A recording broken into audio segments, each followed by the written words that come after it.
गव्हर्नमेंटनी काही goods notify केलेत, काही सर्व्हिस नोटिफाय केले, त्याच्यावरती रेसिपियंट टॅक्स देतो, त्याला आपण रिव्हर्स चार्ज म्हणतो.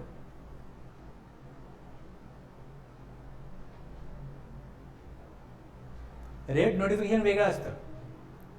रेट नोटिफिकेशन वेगळं असतं. एखादा सप्लाय गुड्सचा किंवा सर्व्हिसेसचा, त्याच्यावरती किती टक्के कर आकारणी होईल, किती टॅक्स लेवी होईल, हे तुम्हाला कुठे दिलं आहे नोटिफिकेशनमध्ये, ज्याच्यामध्ये रेट स्पेसिफाय केला आहे. पण टॅक्स रिव्हर्स चार्जमध्ये कलेक्ट करा, याचं नोटिफिकेशन वेगळं येतं. ॲज पर सेक्शन जी गव्हर्नमेंटला पॉवर आहे, सेक्शन 9(3) मध्ये नोटिफाईड गुड्स आणि सर्व्हिसेस, त्याप्रमाणे त्यांनी एक नोटिफिकेशनद्वारे एक यादी दिलेली आहे गुड्सची. आता हे काल झालं 1 2 3 4 4A 5 6 7 हे जे गुड्स आहेत याच्यावरती सप्लायर गुड्सचा सप्लाय करेल, पण रिसिपियंट जो असेल तो गव्हर्नमेंटकडे टॅक्स जमा करेल. सप्लायर जेव्हा सप्लाय करेल तेव्हा सप्लायरला त्या गुड्सची जी किंमत आहे तेवढी रिसिपियंटनी द्यायची, त्याच्यावरचा टॅक्स सप्लायर रिसिपियंटकडनं कलेक्ट करणार नाही. रिसिपियंटनी टॅक्स वेगळ्या गव्हर्नमेंटकडे जमा करायचा. गुड्समध्ये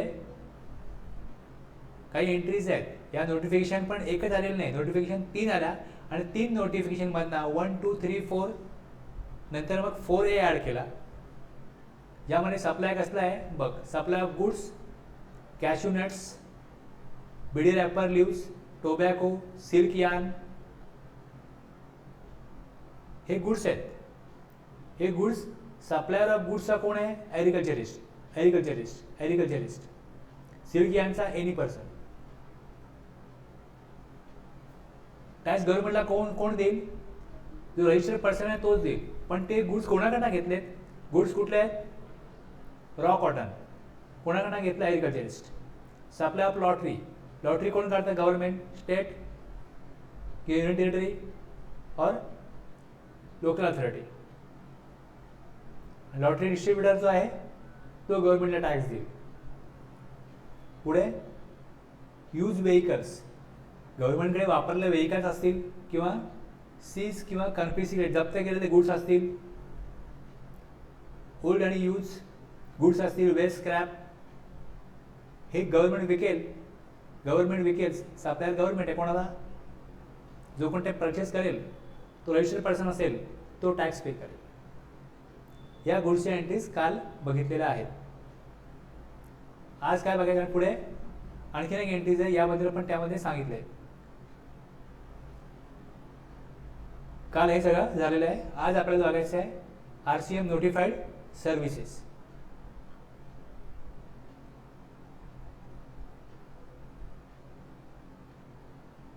गुड्स ट्रान्सपोर्ट एजन्सी.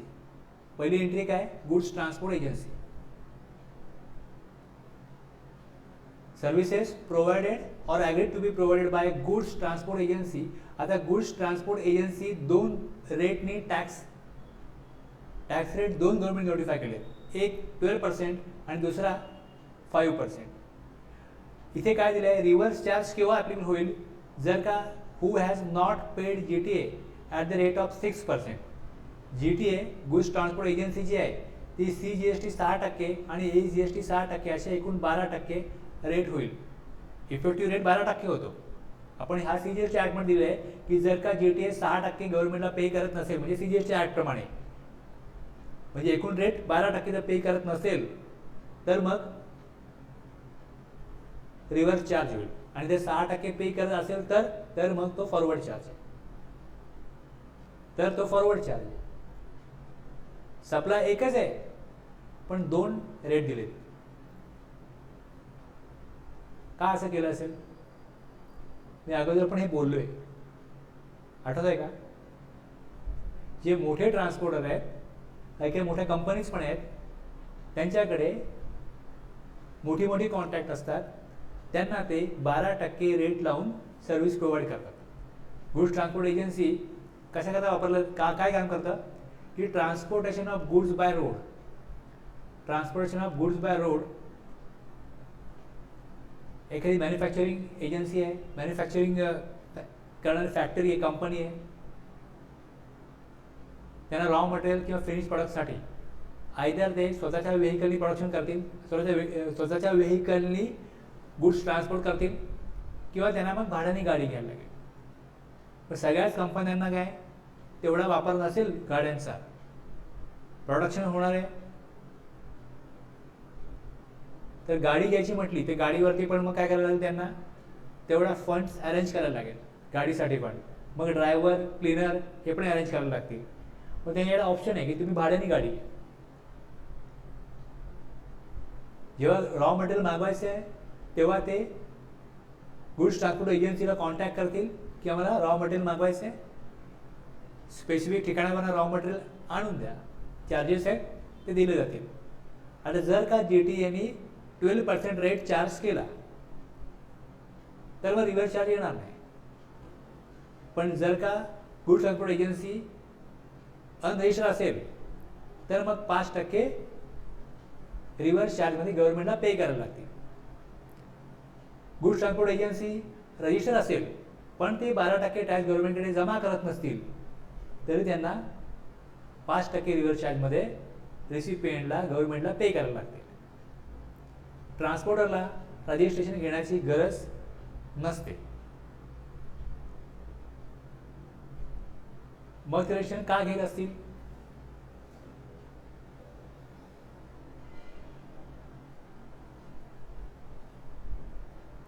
काही कंपन्यांच्या अशा पॉलिसीज आहेत की आपण जो रजिस्टर्ड पर्सन आहे त्याच्याकडनंच मटेरियल घ्यायचं, त्याच्याकडनंच सर्व्हिस घ्यायची. कारण ज्यांनी GST रजिस्ट्रेशन केलेलं आहे याचा अर्थ त्याच्याकडे काहीतरी फिक्स प्लॅन आहे, बिझनेस त्याचा चांगला आहे, किंवा तो जेन्युन आहे, तो नंबर घेतोय म्हणजे तो जेन्युन आहे. पूर्वी लोक असंही समजायचे की एखाद्याकडे लँडलाईन नंबर आहे म्हणजे हा परमनंटली बिझनेस करणार आहे. मोबाईलवरती काय त्यांनी आज नंबर घेतला, आज इकडे आहे उद्या दुसरीकडे आहे, भरोसा नाही काय. त्यामुळे लँडलाईन नंबर आहे म्हणजे रेप्युटेशन आहे. तसंच GST नंबर आहे म्हणजे बहुतेक हा इमानदारीत बिझनेस करेल, हा सिरियस दिसतोय बिझनेसमध्ये, आपण याच्याबरोबर व्यवहार करूया. मग काही ट्रान्सपोर्टरला त्याकरता GST रजिस्ट्रेशन घ्यावं लागतं. पण त्यांना 12% रेट जर परवडत नसेल तर मग ते 5% रेट स्वीकारतात. आणि मग रेसिपिएंट जो आहे तो रिव्हर्स चार्जमध्ये 5% पे करतो. ट्रान्सपोर्टर छोटा असेल तर त्याला 12%, मे बी असं वाटेल की 12% आपण घेतलं जर का रेट कलेक्ट केलं, आपल्याकडे इनपुट टॅक्स रेट काहीच नाही. मग जर 5% जर का रेट घेतला आणि रिटर्न जर क्वार्टरली केलं तर कॉम्प्लायन्स कॉस्ट कमी होते, बिझनेसही मिळेल आणि कॉम्प्लायन्स कॉस्टही कमी होईल. त्यामुळे जे ट्रान्सपोर्टर छोटे आहेत आणि जे ट्रान्सपोर्टर मोठे आहेत या दोघांसाठी सुटेबल म्हणून गव्हर्नमेंटनी 2 रेट नोटिफाय केले, एक 5% आणि दुसरा 12%. 12% फॉरवर्ड चार्जमध्ये येतो आणि 5% हा रिव्हर्स चार्जमध्ये येतो. आणि वर्षाच्या प्रारंभी ट्रान्सपोर्टरला जर रेट चेंज करायचा असेल, जे काय 12% तो 5% किंवा 5% करायचा तो करू शकतो. डिक्लेरेशन सबमिट करायचा, त्याप्रमाणे त्याला रेट मग चेंज करता येतो.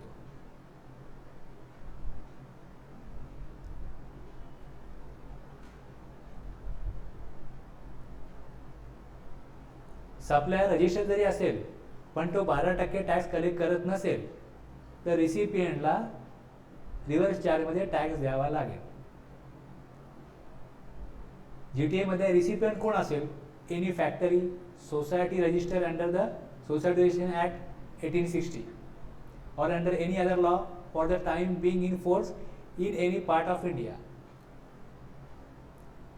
Any cooperative society established by or under any law. Any person registered under the CGST Act or IGST Act or AGST Act or UDGST Act. Any body corporate established by or under any law or any partnership firm whether registered or not under any law including association of persons or any casual taxable person located in the taxable territory. Recipient जर हे असतील तर या रिसिपिएंटला reverse चार्जमध्ये गव्हर्नमेंटकडे tax deposit करायला लागेल. कळलं एवढं? GTA कडनं गुड्स ट्रान्सपोर्ट एजन्सीकडनं जर however reverse charge mechanism shall not apply to services provided by GTA by way of transport of goods in goods carriage by road to a department, establishment of the central government, state government, union territory or local authority, governmental agencies. आता वरती ज्या entries आहेत त्यामध्ये जर का partnership firm आहे ती unregister आहे आणि जर त्यांनी GTA कडनं सर्व्हिस घेतली तर त्यांना रजिस्ट्रेशन घ्यावं लागतं ॲज पर सेक्शन 24(3).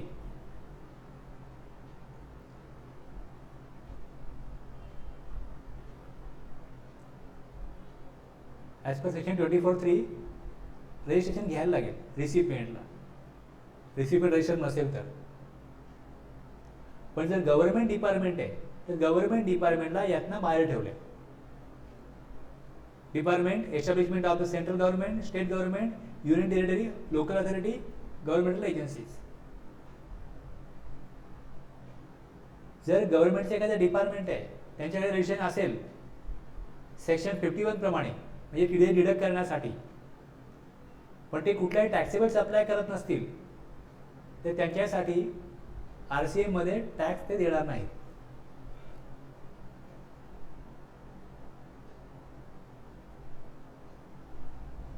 पण बाकी गव्हर्नमेंटचे काही डिपार्टमेंट आहेत, समजा पोस्ट आहे त्याच्याकडे GST नंबर असतो, त्यांना काही प्रॉब्लेम नाही. पण इथे कसं आहे टॅक्सेबल सप्लाय होत नाही तर गव्हर्नमेंटच्या पॉकेटमधून टॅक्स जाईल ना, त्यांना ते नको आहे. मी जिथे पब्लिक करताच काम होते असं डिपार्टमेंट आहे, कुठल्याही टॅक्सेबल सप्लाय होत नाही, पब्लिक ऑथॉरिटी म्हणून ते काम करत आहेत. गव्हर्नमेंटचं एखादं डिपार्टमेंट किंवा establishment, central government, state government, union territory, local authority किंवा गव्हर्नमेंटल एजन्सीज, त्यांच्याकडे नॉर्मलायझेशन नाही आहे, त्यांच्याकडे मे बी सेक्शन 51 प्रमाणे रजिस्ट्रेशन असेल, त्यांना RCM मध्ये GTA साठी टॅक्स पे ते करणार नाहीत.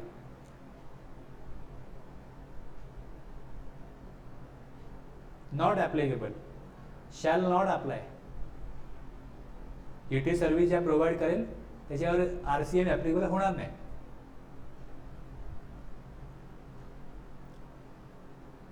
GTA कोण असतो याचं मिनिंग दिलंय. Goods transport agency means any person who provides service in relation to transport of goods by road and issues consignment note by whatever name called. समजलं GTA म्हणजे कोणाला म्हणायचं?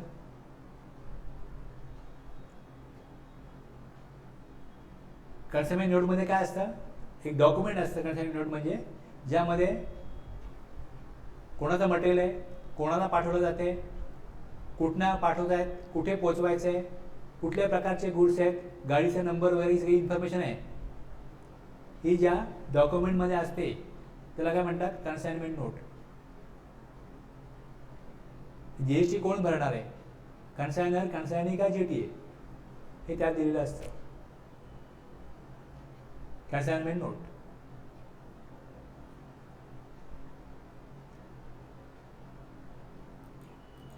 आता हे एखादा रजिस्टर्ड पर्सन असेल, श्रीराम कॅरियर्स हे इनवॉइस टॅलीमध्ये बनवू शकतं आणि इकडे दिलेलं असतं की 2.5% CGST, 2.5% AGST आहे, तो कोणाला ॲप्लिकेबल आहे, 5% रेट रिसिपिएंटला, रिसिपिएंटने हा टॅक्स द्यायचा आहे. म्हणजे इथे रिसिपिएंट कोण आहे, नॅशनल ट्रेडर्स, तर नॅशनल ट्रेडर्स टॅक्स देईल आणि नॅशनल ट्रेडर्सच्या नावाने हा इनवॉइस इश्यू केला. कोणी, ट्रान्सपोर्टरनी, गुड्स ट्रान्सपोर्ट एजन्सीनी, श्रीराम कॅरियर्सनी.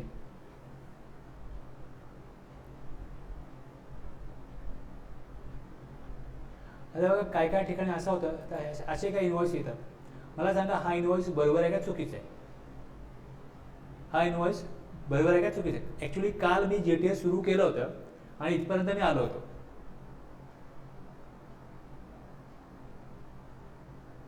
हा इनवॉइस बरोबर आहे का चुकीचं आहे.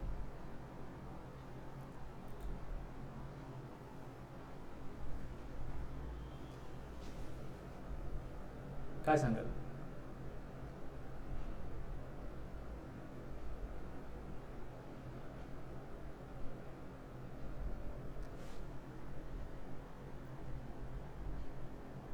हे डॉक्युमेंट दिलेले आहे असे, त्यावरती कॅश मेमो किंवा पेऊड दिले, तसं इथे टॅक्स इनवॉइस पण लिहितात.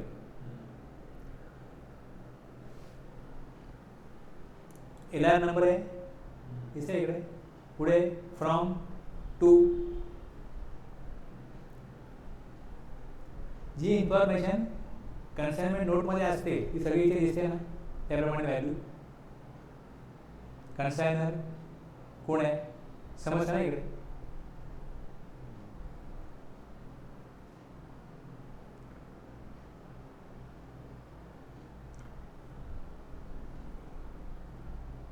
फ्रेट चार्जेस किती आहेत?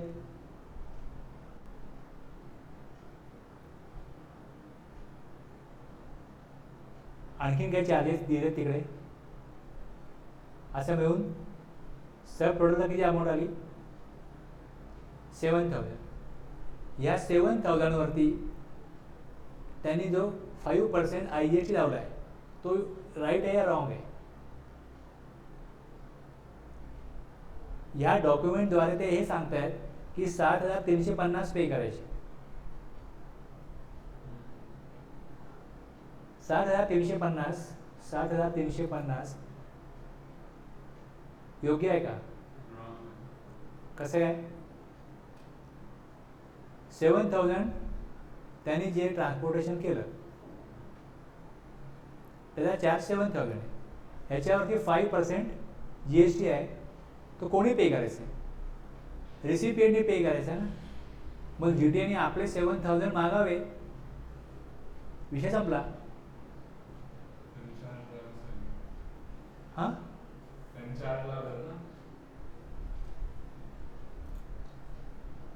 त्याला 5% रेट आहे, तो रेट सर्व्हिसवरती आहे. जर का तो 12% जमा करत नाही, कलेक्ट करत नाही रेसिपिएंटकडनं, तर तो 5% कलेक्ट नाही करणार आहे, 5% रेसिपिएंट स्वतः भरणार आहे. आता जर समजा त्यांनी रेट लावून दिला आणि त्यांना 7,350 ॲज अ रेसिपिएंट तुम्ही पे करत असाल, तुम्हाला रिव्हर्स चार्जमध्ये 350 पे करायला लागतील की नाही?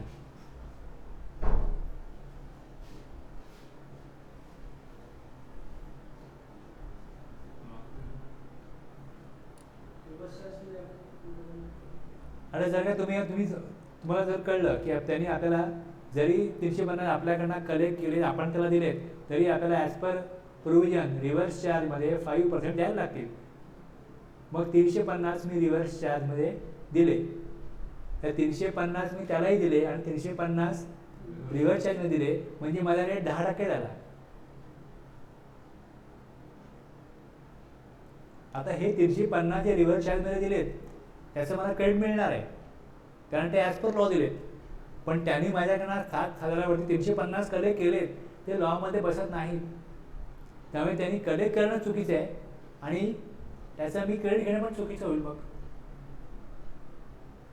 पण अशा प्रकारचे ट्रान्झॅक्शन्स मार्केटला चालू आहेत,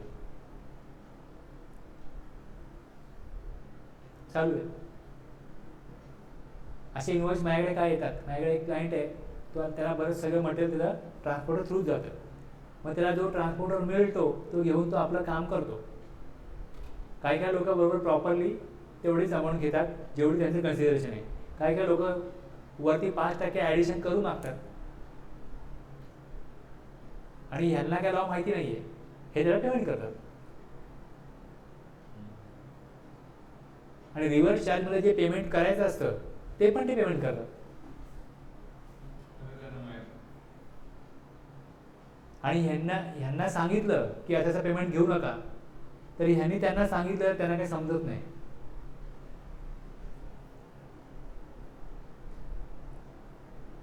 चार वर्ष होऊन पण हे चालू आहे अशा प्रकारे.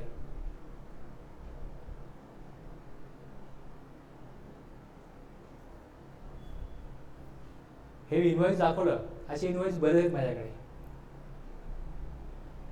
आहेत असे इनवॉइस की ज्यामध्ये त्यांनी 5% कलेक्ट केले. आणि काही लोक अशाच प्रकारे आता तो GHR1 अपलोड करतो, त्यांनी 350 जी अमाऊंट आहे ती दाखवायची नाही तिकडे, त्यांनी 7,000 दाखवायची आहे. टॅक्सेबल 7,000 दाखवायचे त्याला, टोटल 7,000. म्हणजे लोक काय करतात, टॅक्सेबल 7,000 आणि इनवॉइस व्हॅल्यू त्यांनी जी घेतली 7,350 ती दाखवतात. मग ते तिथे डिक्लेअर करतात की आम्ही 7,350 हा फॉरवर्ड चार्जमध्ये घेतला आहे.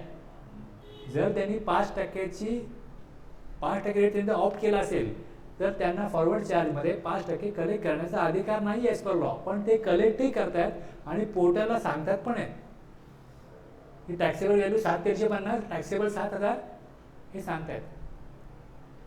तुम्ही GHR1 जर तिथे भरला गेलात तर तिकडे वरती एक चेकबॉक्स येतो, रिव्हर्स चार्ज आहे का, तो टिक करायचा आहे.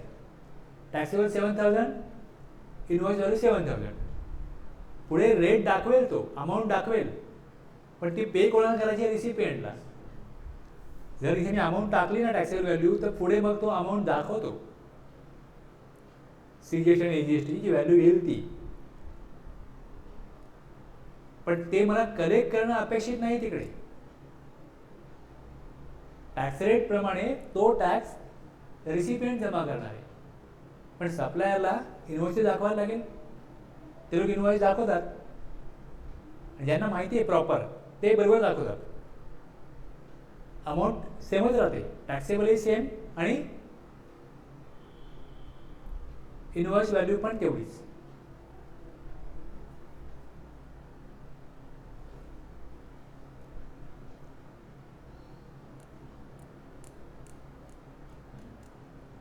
मी तुम्हाला परत GHR1 दाखवेन, त्याचा ऑप्शन दाखवेन, रिव्हर्स चार्ज कुठे दाखवायचा असतो.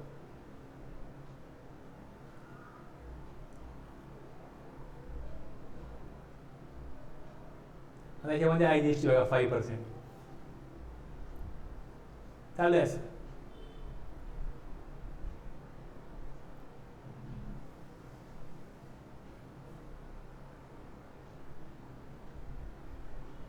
Supply of services in relation to transportation of goods by road. If GTA opt to pay GST at 12% in forward charge, no liability will be there on part of recipient located in taxable territory. कुठल्याही प्रकारचा tax reverse चार्जमध्ये रिसिपिएंटला द्यायला लागणार नाही, कारण की 12% हा forward चार्जमध्ये येतो. 12% rate हा फॉरवर्ड चार्जमध्ये येतो. If GTA is not registered or GTA does not charge GST on invoice, recipient is liable at 5%. जर रजिस्टर्ड पर्सन असेल GTA पण त्यांनी 5% ऑप्ट केला असेल तर तो कुठल्याही प्रकारचा टॅक्स कलेक्ट करणार नाही. त्या केसमध्ये रिव्हर्स चार्जमध्ये CGST 2.5% आणि AGST 2.5% आणि IGST असल्यास 5% हा रिसिपिएंटनी जमा करायचा आहे. आता आपण वरती ज्या रिसिपिएंट जे रिसिपिएंट वरती बघितले आपण, त्यामध्ये रिसिपिएंट कोण कोण होते जरा आठवा. Okay, any factory, any society, cooperative society, registered person, any person register under GST, any body corporate, partnership firm आणि एनी कॅज्युअल टॅक्सेबल पर्सन. आता जर अनरजिस्टर्ड पर्सन असेल तर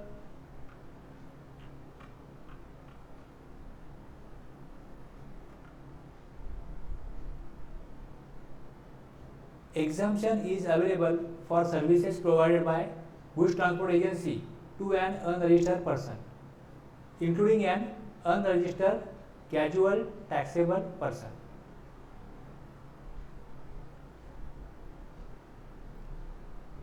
हे नोटिफिकेशन आहे 32/2017 डेटेड 30 ऑक्टोबर 2017. आता हे कशा करताय बघा. जर तुम्ही घर शिफ्ट करताय, तुम्हाला सामान शिफ्ट करायला कोण लागेल, ट्रान्सपोर्टर लागेल. मग तुम्ही जर कॉन्टॅक्ट कराल गुड्स ट्रान्सपोर्ट एजन्सीला तर मग टॅक्स कोण देणार गव्हर्नमेंटला.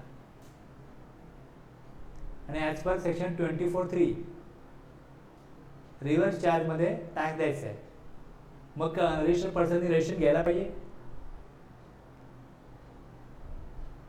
म्हणून हे एक्झम्पशन आहे. जर अनरजिस्टर्ड पर्सन असेल तर त्याच्याकरता GTA ला एक्झम्पशन दिले आहे. तो 12% पण घेणार नाही आणि 5% पण तुम्हाला द्यावा लागणार नाही.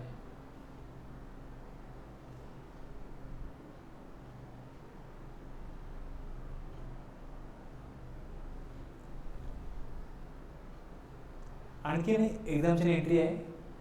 एक्झम्पशनमध्ये नोटिफिकेशन नंबर जो आहे त्याचा तो 12/2017 आहे. याच्यामध्ये सेक्शन 11 प्रमाणे गव्हर्नमेंट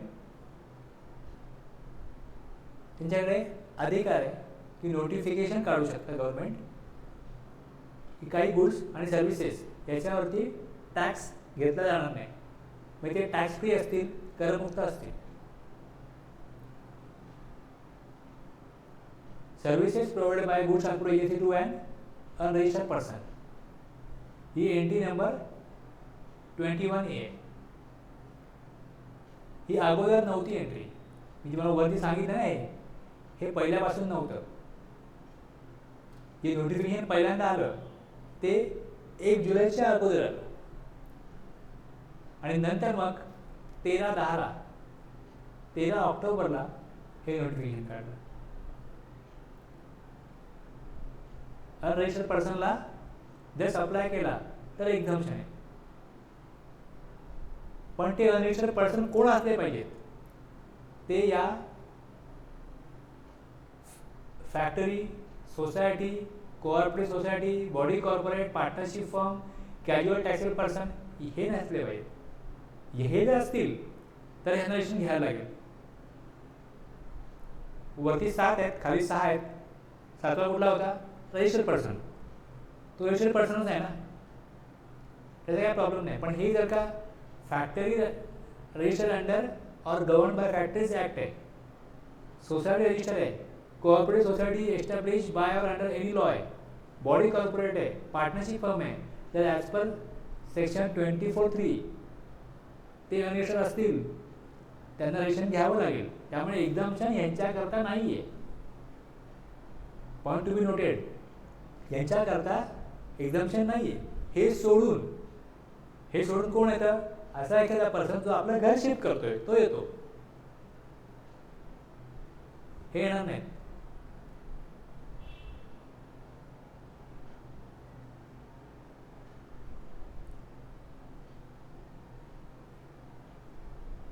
आलं लक्षात?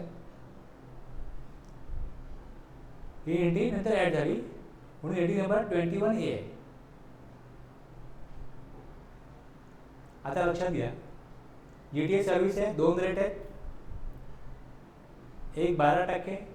आता हा जो 12% रेट ज्या ट्रान्सपोर्टर फॉरवर्ड चार्जमुळे टॅक्स कलेक्ट करतो त्याला इनपुट टॅक्स क्रेडिट क्लेम करता येतं. आणि जो ट्रान्सपोर्टर RCM मध्ये रिसिपिएंटला टॅक्स भरायला लावतोय त्याला त्याच्या कुठलाही तो टॅक्स कलेक्टच करत नाहीये, तर मग त्याला इनपुट टॅक्स क्रेडिटचा प्रश्नच येत नाही. तो कशावर्षी ऍडजस्ट करेल? इनपुट टॅक्स कशाशी ऍडजस्ट करेल? आउटपुटमध्ये टॅक्सच नाही आहे ना, आउटवर्ड आपल्यामध्ये टॅक्स कलेक्टच करत नाही तो. पण जर आउटवर्डमध्ये 12% टॅक्स क्रेडिट होत असेल तर मग इनपुट टॅक्स क्रेडिट तो घेऊ शकतो. GTA services to any registered person, GST is payable under normal charge by GTA. 12% टॅक्सला आणि GTA जे इनवर्ड सप्लाय घेतो तो या 12% तो टॅक्स कलेक्ट करेल, त्याच्या अगेन्स्ट तो त्याच्या इनवर्ड गुड्स अँड सप्लायज वरती इनपुट टॅक्स क्रेडिट घेऊ शकतो. ओके, रजिस्टर्ड पर्सन कडून त्याला 12% टॅक्स कलेक्ट करायचा. GTA services to any unregistered person. आता अनरजिस्टर्ड पर्सन असेल तर GTA services provided to notified person A to 9 यांना पण तो GST is payable under normal charge, त्यांना पण नॉर्मल चार्जमध्ये GST लावेल.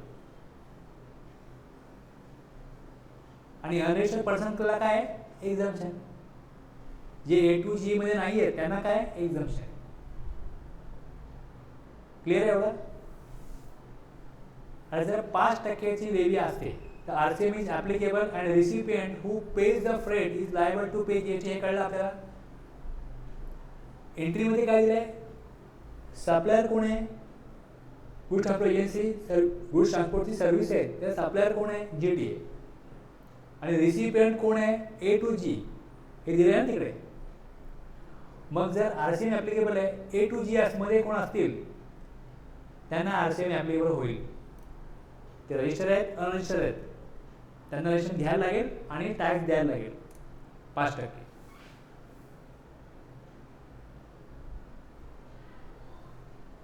आणि अनरजिस्टर्ड पर्सन असेल अदर दॅन A2G त्यांच्याकरता एक्झम्पशन आहे.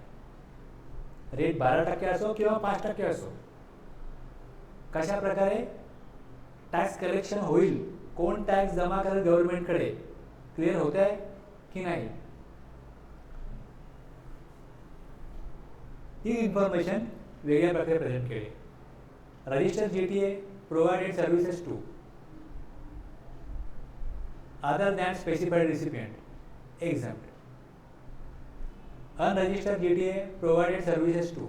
GTA अनरजिस्टर आहे किंवा तो 5% म्हणजे टॅक्स कलेक्ट करत नाही GTA. सांगण्याचा उद्देश हा इकडे. GTA टॅक्स कलेक्ट करत नाही. GTA टॅक्स कलेक्ट करतो 12% या केसमध्ये 12% आहे, इथे 5%. अदर दॅन स्पेसिफाईड रेसिपिएंट आहे एक्झाम्प्ट. अदर दॅन स्पेसिफाईड रेसिपिएंटला एक्झाम्प्ट. आणि स्पेसिफाईड रेसिपिएंट आहेत फॉरवर्ड चार्जमध्ये 12% टॅक्स लागेल, रिव्हर्स चार्ज ॲप्लिकेबल होणार नाही. आणि 12% टॅक्स नसेल, A2G वाले असतील ते रिव्हर्स चार्जमध्ये 5% टॅक्स जमा करतील गव्हर्नमेंटकडे.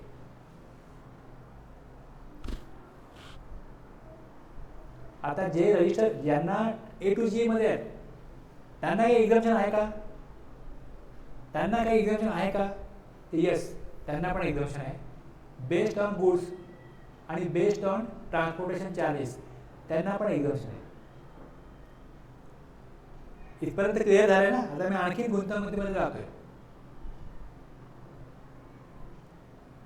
एंट्री नंबर 21 वरती आपण एंट्री नंबर कुठली घेतली एक्झम्पशनला? 21A घेतली. आता 21 मध्ये काय दिलंय बघा. सर्व्हिसेस ही एंट्री आहे.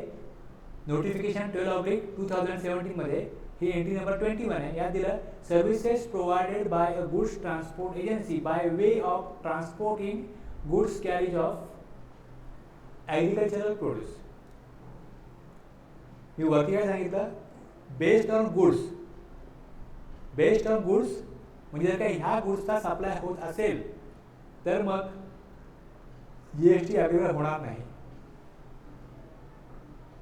ट्रान्सपोर्टेशन कुठल्या गुड्सचं होते? Agricultural produce. बी आपण नंतर बघू. सी मध्ये बघा, बी आणि सी नंतर बघू.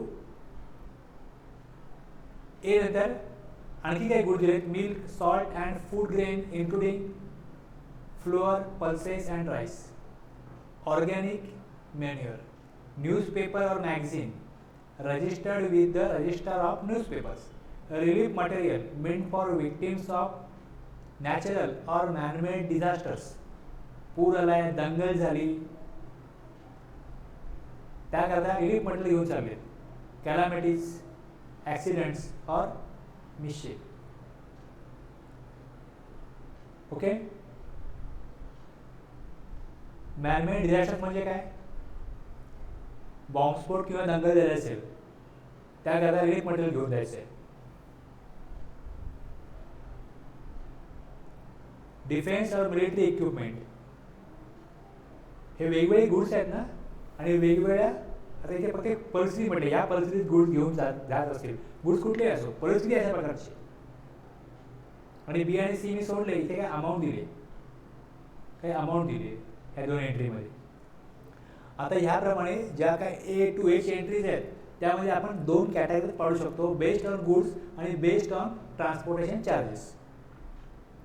बघा एक्झाम्पशन आहे, आपण 2 कॅटेगरीज केल्या याप्रमाणे.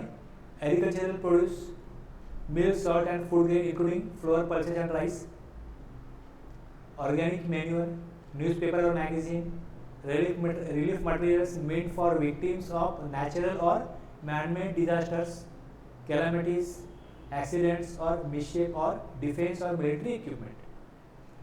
ट्रान्सपोर्टेशन जर ह्याचं होत असेल तर मग गुड्स ट्रान्सपोर्ट एजन्सी कुठल्याही प्रकारचा टॅक्स कलेक्ट करणार नाही, टॅक्स एक्झम्प्ट होईल. Recipient is not payable any taxes. Forward charge पण येणार नाही, रिव्हर्स चार्ज पण येणार नाही. ओके. आता दुसऱ्या कॅटेगरीमध्ये आपण काय केलंय, goods where consideration charge for the transportation of goods on a consignment transported in a single carriage does not exceed ₹1,500. बघा 2 एंट्री आहेत, मी पहिली एंट्री वाचलेली आहे. पहिल्या एंट्रीत आणि दुसऱ्या एंट्रीत काय डिफरन्स आहे, काय फरक आहे तुम्हाला सांगायचं आहे. मला तुम्हाला सांगायचं आहे, goods where consideration charge for transportation of all such goods for a single consignee does not exceed ₹750. या दोनमध्ये काय फरक आहे.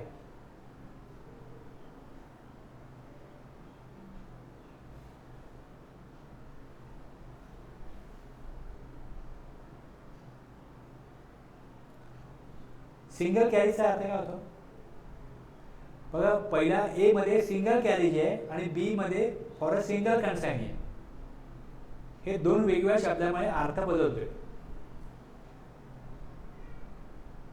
पहिलं जे शब्द तुम्हाला बघायला मिळेल, गुड्स वेअर कन्सिडरेशन, हे वरती पण आहे खाली पण आहे. चार्ज फॉर द ट्रान्सपोर्टेशन, हे पण वरती पण आहे खाली पण आहे. Of goods on off all such goods, इथपासून वर्डिंग चेंज झालं. Of goods on a consignment transported in a single carriage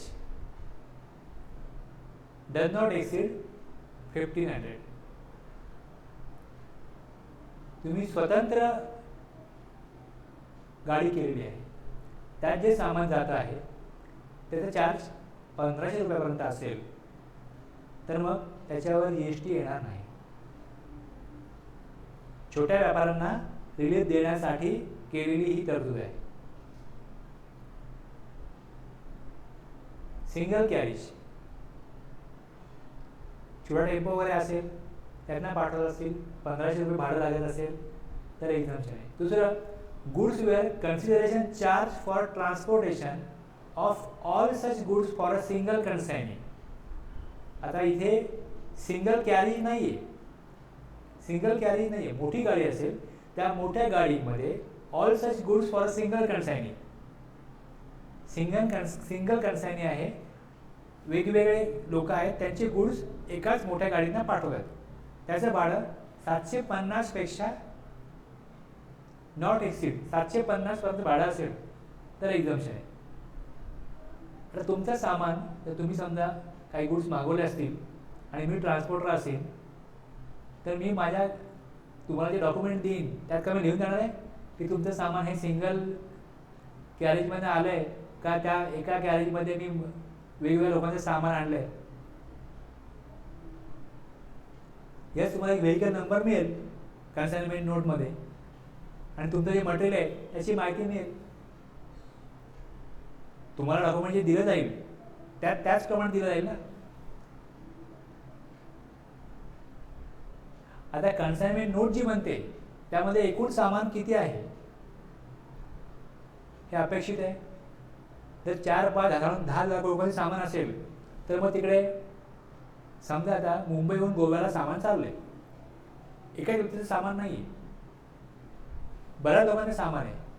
मग जी कन्साइनमेंट नोट बनेल तिकडे काय लिहिण्याची सोय अशी की हे सामान 50 लोकांचं आहे, हे 5 लोकांचं 10 लोकांचं आहे.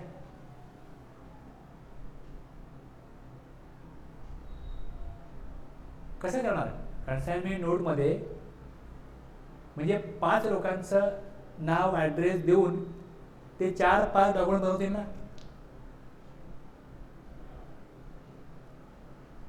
बरोबर आहे. समजा तुम्ही त्या जागेत तुम्ही काय कराल, कसं कराल, असंच करणार ना. लोक काय करतात, सरसकट 1500 रुपये एक्झम्पशन ॲप्लिकेबल करतात. बस 1500 रुपयाचं सामान तुम्ही आणलं ना, ट्रान्सपोर्टर अनरजिस्टर आहे किंवा 5% आहे, नका भरू विकू GST, एक्झम्पशन आहे. कारण माहिती उपलब्ध नसते, सिंगल कॅरेजमधनं आलं का कसं आलंय ही माहिती उपलब्ध नसते, तुम्ही कशा वगैरे कराल. आणि 1500 रुपयाचं आम्ही जर का एक्झम्पशन घेतलेलं आहे आणि जर गव्हर्नमेंट नोटीस पाठवेल तर मग तुम्ही काय सांगा गव्हर्नमेंटला, तुम्ही सिद्ध करा की आम्ही सिंगल कॅरेजमधून आणलं आहे, आमचं म्हणणं आहे.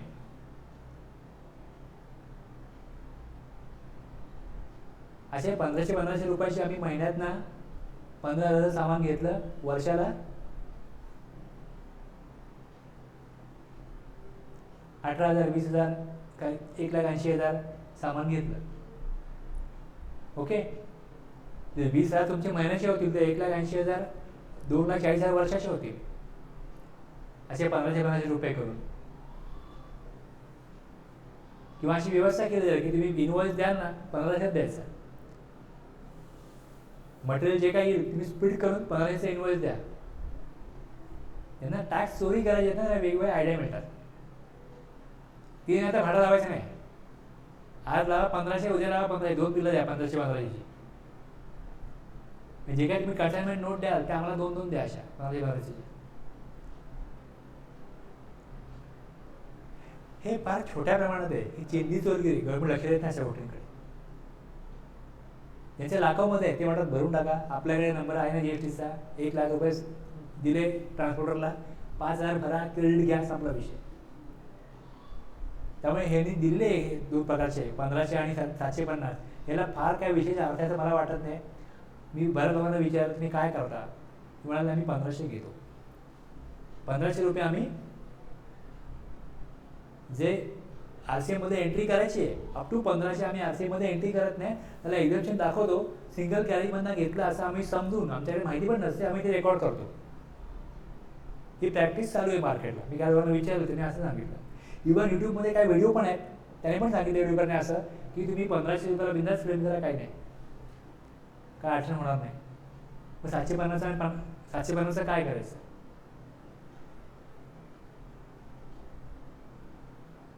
तुम्हाला फरक कळला ना काय.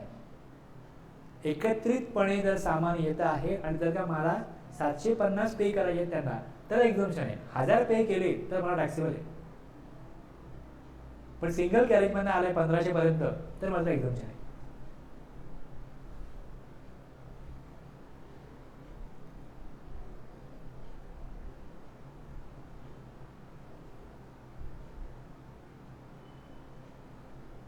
एवढं GT वरती होतं. बरेच पॉइंट आले ना GT मध्ये.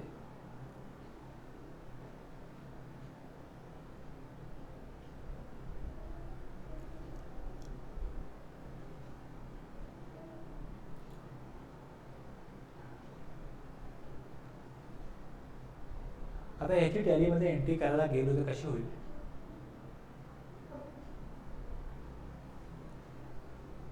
सांगा मला.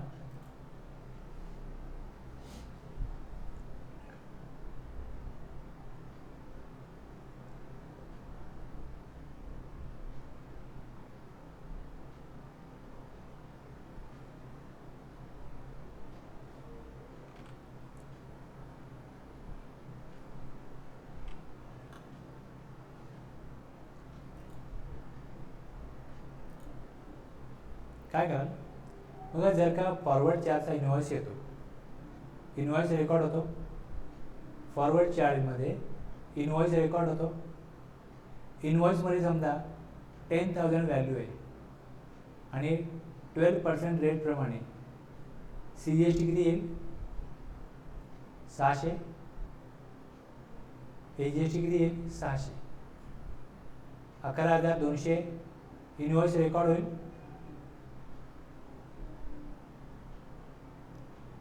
याचा इनवॉइस आहे त्याला तुम्ही पेबल आहात 11,200 पेमेंट कराल. या 11,200 मध्ये जे 10,000 आहेत हे तुम्ही रेकॉर्ड कराल, प्रॉफिट अँड लॉसला दिसतील ट्रान्सपोर्ट सर्व्हिस म्हणून 10,000 दाखवतील. आणि जी अमाऊंट 600 आणि 600 आहे ही ड्युटीज अँड टॅक्सेसच्या अंडर तुम्हाला बॅलन्स शीटला लायबिलिटी साईडला दिसेल. बरोबर आहे. याचा इनपुट टॅक्स क्रेडिट पण तुम्हाला इझिली अवेलेबल असेल. एकदा एक इनवॉइस रेकॉर्ड केला, पेमेंट कोणाला करायचं? सगळं सप्लायरला. पण जर तुम्ही 10,000 रुपीजवरती तुम्हाला टॅक्स पे करायचा आहे 5%, गव्हर्नमेंटला सेपरेट काय करायला लागेल? 10,000 तुम्ही रेकॉर्ड केले, हे तुमचे प्रॉफिट अँड लॉसला दिसतील as a expenses. Transportation charges, GTA charges 10,000 जे आहेत हे तुमचे प्रॉफिट अँड लॉसला दिसतील 10,000 रेकॉर्ड केल्यानंतर.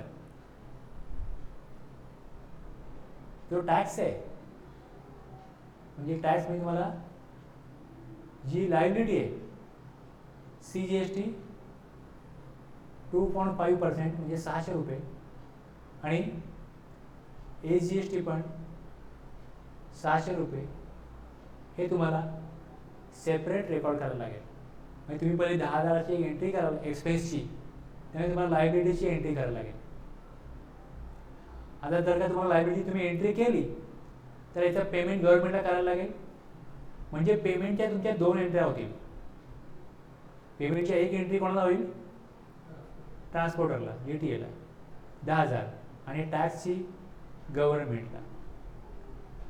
गव्हर्नमेंटला पेमेंट केला तुम्ही काय तुम्हाला इनपुट टॅक्स क्रेडिट क्लेम करता येईल. मग इथे जसं लायबिलिटी तुम्ही इथे रेकॉर्ड केली तसं तुम्हाला इकडे इनपुट टॅक्स क्रेडिटसाठी ITC करता आणखीन एक JB पास करायला लागेल. लायबिलिटी करता एक JB पास करायला लागेल आणि इनपुट टॅक्स क्रेडिट करता एक वेगळी JB पास करायला लागेल. इथे इनवॉइस रेकॉर्ड केला आणि पेमेंट केलं, 2 एंट्रीत काम होतं. इकडे 5 एंट्री आहेत. पेमेंटच्या 2 एंट्री धरल्या आपण तर 5 एंट्री होतात. पहिले 10,000 एक्सपेन्स रेकॉर्ड करा, मग लायबिलिटीची एंट्री करा, मग 2 पेमेंटच्या एंट्र्या करा आणि मग इनपुट टॅक्स क्रेडिट येण्याकरता एक ॲडिशनल एंट्री करा. 5 एंट्र्या, 2 एंट्रीचं काम 5 एंट्रीत करायचं आहे.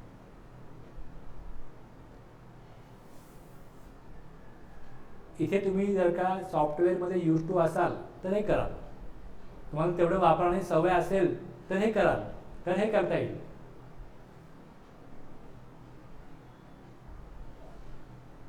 समजलं?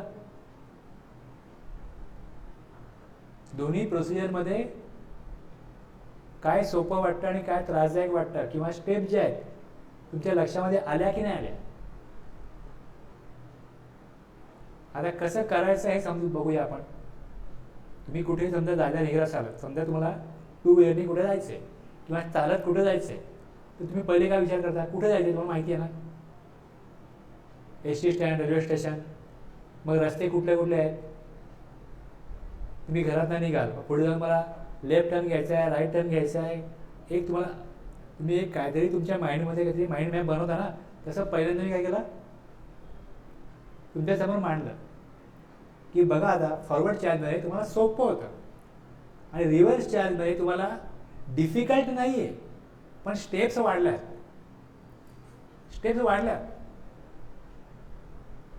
तुम्ही 2 किलोमीटर चालू शकता, तुम्ही 5 किलोमीटर पण चालू शकता.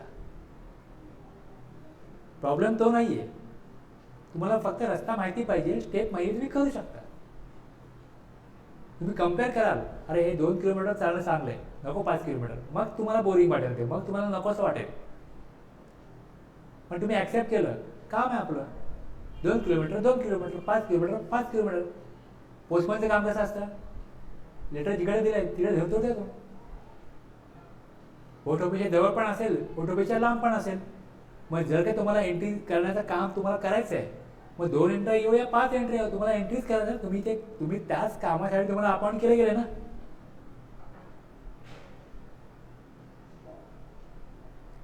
पहिले डिटरमाइन करा करायचं आहे आपल्याला. पोस्टमॅन सारखं जवळचे पत्र असो या लांबचं पत्र असो, आपलं कामच ते आहे, लोकांना पत्र पोचवायची. तुमचं कामच आहे, एंट्री करायचं तुम्हाला. फॉरवर्ड चार्जमध्ये एंट्री हो, रिव्हर्स चार्जमध्ये एंट्री हो.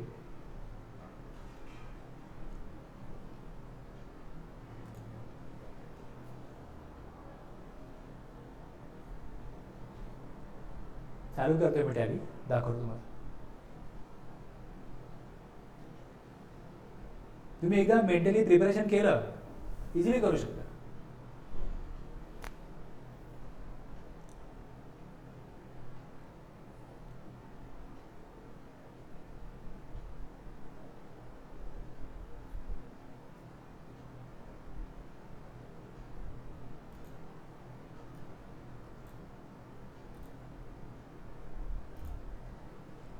ते कंपनी ॲटला ॲड्रेस चालू केलं. ओके. आता तुमच्याकडे रिव्हर्स चार्ज तुम्हाला ॲप्लिकेबल होणार आहे हे तुम्हाला जर माहिती असेल तर तुम्ही इकडे रिव्हर्स चार्ज यस केलेला असेल. जर तुम्हाला माहिती आहे आपल्याला रिव्हर्स ॲप्लिकेबल होतच नाही तर आपण मग नो केलेलं असेल. त्यामुळे ज्या वेळेस तुम्हाला एंट्री करायची पहिले चेक करा की फीचर्समध्ये F11 प्रेस करून enable tax liability on reverse charge yes. Okay केलं यस.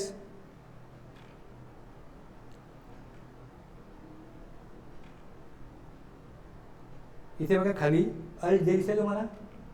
अल्ट जे मध्ये या एंट्री आहेत. Advance payment under reverse charge, payment under reverse charge ह्या दिसत आहेत ना. F11 येस हा ऑप्शन नो आहे.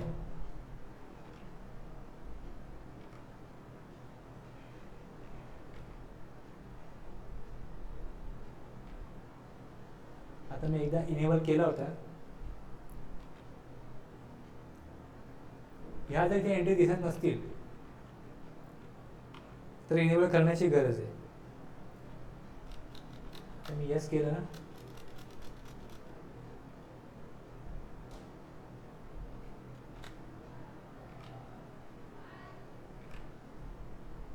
ओके.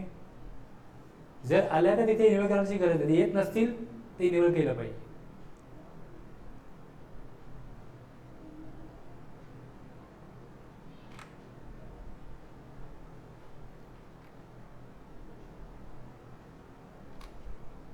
मी ऑगस्टला एंट्री करू. ऑगस्टला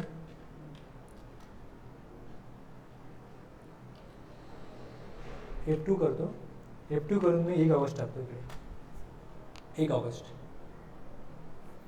आता इथे चेंज मोडला क्लिक करू. Accounting invoice. ॲटम इनवॉइस नाही आहे, सर्व्हिस घेतोय त्यामुळे ॲटम इनवॉइस घेतला नाही. इथे पार्टी आहे अल्ट सी करून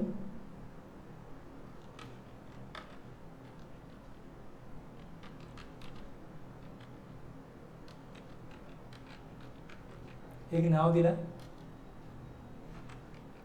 ह्याला काय येईल ग्रुप क्रिएटर येईल. अनरजिस्टर. ओके. रजिस्टर घेतला नंबर टाकायला लागेल मला म्हणून मी रजिस्टर घेतलं आहे. नो मॅटर तुम्ही रजिस्टर पण घेऊ शकता.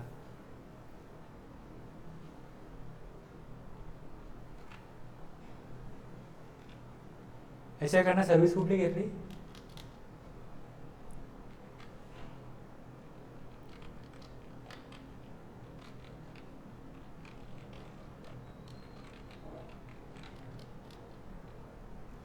एक्सपेन्सेस आहे कंपनी करता.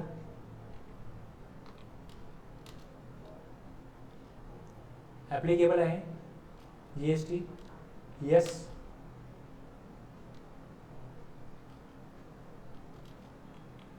परचेस टॅक्सेबल आहे. रिव्हर्स चार्जचा ऑप्शन येस आहे. जर इथे F12 केलं बघा, इथे ऑप्शन जर तुम्हाला दिसत नसेल, तुमचे हे जे ऑप्शन आहेत ते जर का नो असतील तर तुम्हाला इकडे F12 केल्यानंतर तुम्ही दिलं HSN दाखवा, दाखवेल. सेट टाईप ऑफ गुड दाखवा, दाखवेल. रिव्हर्स चार्ज दाखवा, दाखवेल. हे बघा. ओके, रिव्हर्स चार्ज येस आहे. ऑल टॅक्स टाईप दाखवा, येस, ते येईल. 5% आहे. रिव्हर्स चार्ज येस केलं आहे, 5% आहे. अमाऊंट टाकली 10,000. CGST घेणार नाही, SGST घेणार नाही. आणि अल्ट ए केलं, अल्ट ए मध्ये मला खाली दिसत आहे amount of tax subject to reverse charge as per calculation 500 येतील, पण रिव्हर्स चार्जमध्ये पेबल असतील, नॉर्मली येणार नाही.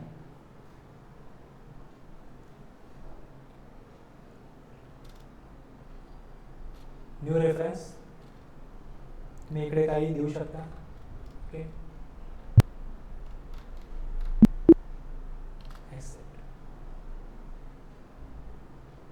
गो टू मध्ये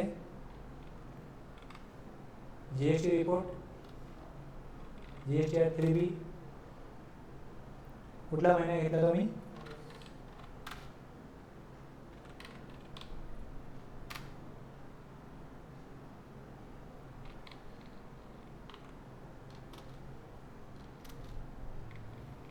inward supplies liable to reverse charge आले.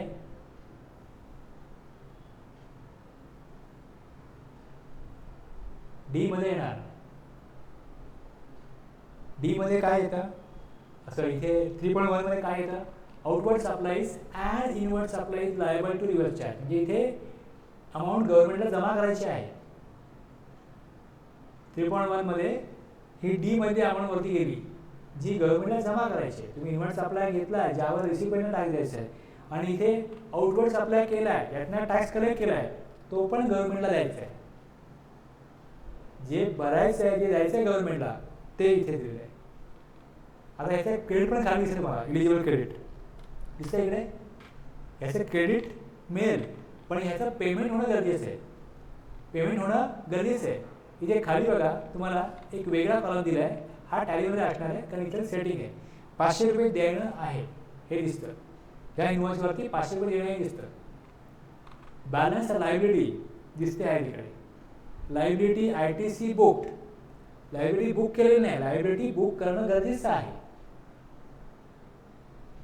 बाजूला इकडे दिसतंय स्टॅट ॲडजस्टमेंट.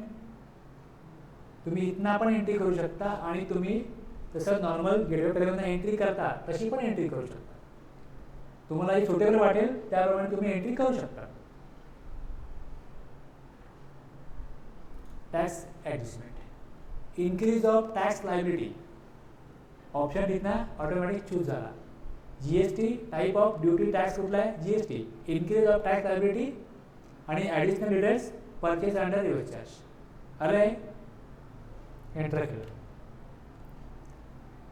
जर मी अशा प्रकारे पहिली स्क्रीन काढली असती आणि खाली मग हे जे दिसतं स्टॅट ॲडजस्टमेंट अल्ट जे दिलं असतं, तर मला चूज करायला लागलं असतं की इन्क्रीज करायचं आहे का काय करायचं. मग दाखवतो, ते पण दाखवतो बघा.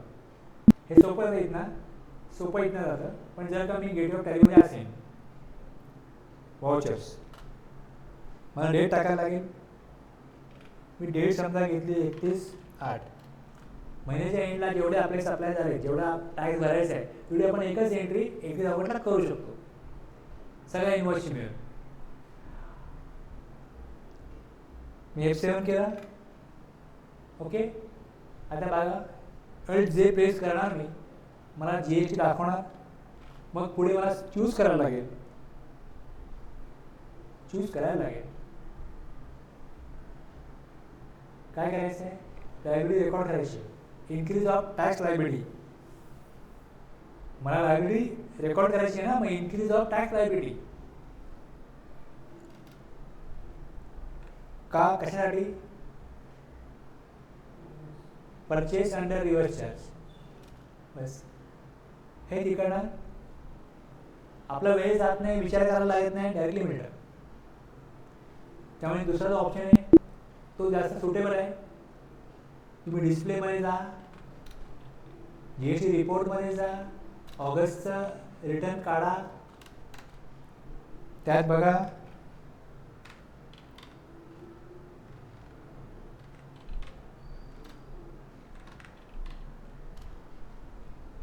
₹500 मला दिसतात खाली, त्याला एंटर करा.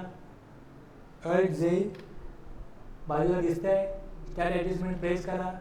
दोन्ही ऑप्शन समोर येतील, फक्त एंटर करून ॲक्सेप्ट करा. मी डेट दिली 31 ऑगस्ट, डेबिट.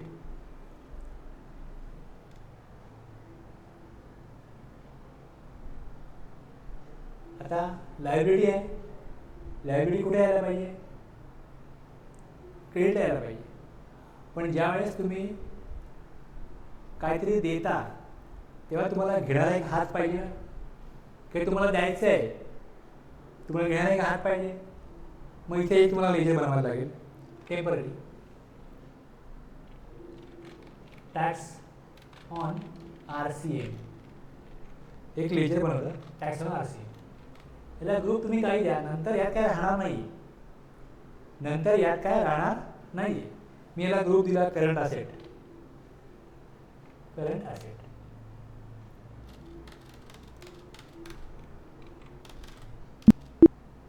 बनवलं. ₹500 अमाऊंट आहे, ह्याच्या डेबिट टाकलं. क्रेडिटला CGST रेट किती आहे? 2.5%. व्हॅल्यू किती आहे? 10,000. टॅक्सेबल व्हॅल्यू 250 येतील, टाईप करायला लागतील, लक्षात घ्या. पुढे क्रेडिट GST आले 250. काय फरक पडला, काय बदल झाला? बॅलन्स लायबिलिटी मधला तुमचा लायबिलिटी कॉलम मध्ये आहे. लायबिलिटी बुक केली. आता पेमेंटमध्ये दाखवणार नाही, आता इकडे खाली तुम्हाला ITC मध्ये दाखवणार नाही, कारण तुम्हाला त्याचं पेमेंट करणं गरजेचं आहे. पेमेंट तुम्ही करून घ्यायला पाहिजे. मग पेमेंट तुम्ही करा तरच तुम्हाला ITC मिळणार आहे, तरच तुम्हाला ITC मिळणार आहे. ओके, आपण समजूया की आपण पेमेंट केलं आहे किंवा आपण पुढे जाऊन पेमेंट करणार आहोत. ITC घ्यायचा असेल तुम्हाला इकडे परत एकदा स्टॅट ॲडजस्टमेंट करायला लागेल. जर का मी पेमेंट केलं तरच मला काय मिळेल? इनपुट टॅक्स क्रेडिट मिळेल. मग आता मला इनपुट टॅक्स क्रेडिट हवा आहे, तर मी काय देईन इकडे? Increase of input tax credit. तशी लायबिलिटी वाढवली आणि पे केली, आता ह्याचा ITC पाहिजे ना. तुम्ही जेव्हा परचेस करता, फॉरवर्ड चार्ज असतो, तेव्हा तुम्हाला ह्या दोन वेगवेगळ्या एंट्री करायला लागत नाहीत. लायबिलिटी पण रेकॉर्ड होते आणि ITC पण रेकॉर्ड होतो. इथे लायबिलिटी वेगळी रेकॉर्ड केली, पे केली. आता ITC क्लेम करायला आपण तुम्हाला increase of input tax credit करायला लागेल. एंटर.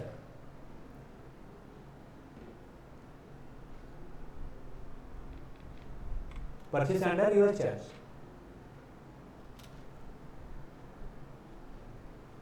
डेबिट CGST किती?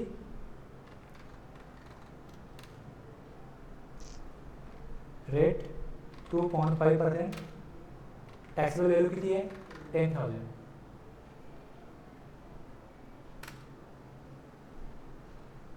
किती व्हॅल्यू होईल? 250. डेबिट GST किती होईल? 2.5% प्लस व्हॅल्यू किती आहे? 10,000. 250. आता याच्या अपोजिटला आपण अगोदर वापरला होता टॅक्स ऑन RCM. बघा, जसं वापरलं 0 झालं. तात्पुरत्या लायबिलिटी रेकॉर्ड करण्यासाठी आपण ती व्हॅल्यू ठेवली होती, ती काढून घेतली.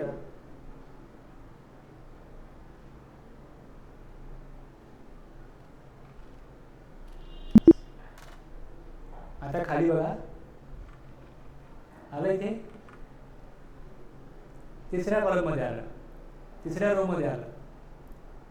ITC available inward supply is liable to reverse charge, त्यामध्ये आलं. ऑल अदर आयटीज मध्ये नाही आलं.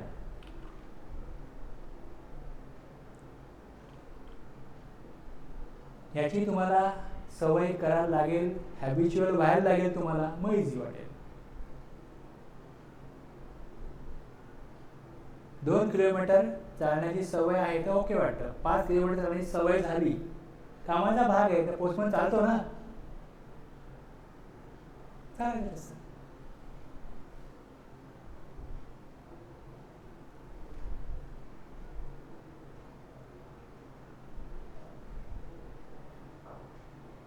पुन्हा दाखवेन मी ती, पुन्हा दाखवणार नाही याचा भाग नाही. आपला हा एक्सरसाइज चालूच आहे. याच्यामध्ये मला आणखीन काय प्रयोग करून तुम्हाला दाखवायचे या एक्सरसाइजमध्ये, मग ते प्रयोग करीन मी आणि RCM तुम्हाला पुन्हा एकदा दाखवेन. 5 मिनिटं पण लागले नाही मला तुम्हाला सांगत पण दाखवायला. फार काय एफर्ट लागत नाहीत. एकदा माइंडमध्ये तुमच्या फिट झाला तुम्ही इझिली करता, काय प्रॉब्लेम. थांबूया.